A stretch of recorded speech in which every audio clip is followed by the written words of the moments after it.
Bangladesh cricket board যখন ভারতের বিপক্ষে আসন্ন সফরের সূচি প্রকাশ করলো তখন ধরে নেওয়া হয়েছিল দ্বিপাক্ষিক সিরিজটি এগোচ্ছে পরিকল্পনা অনুযায়ী, কিন্তু মাত্র একদিনের মধ্যেই পরিস্থিতি বদলে গেল।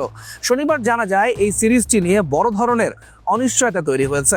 পাকিস্তানের সঙ্গে যেমন দ্বিপাক্ষিক সিরিজ বন্ধ রেখেছে ভারত, বাংলাদেশের ক্ষেত্রেও একই নীতি নেওয়ার সম্ভাবনা রয়েছে।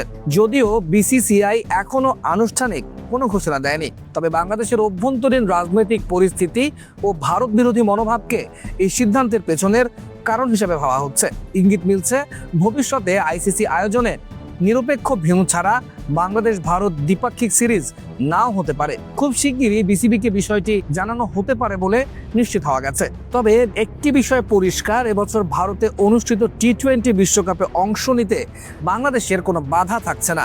বিসিসিআইয়ের এক কর্তা জানিয়েছেন, সরকারের অনুমতি ছাড়া বিদেশ সফর সম্ভব না হলেও বিশ্বকাপে বাংলাদেশ নির্বিঘ্নেই খেলতে পারবে।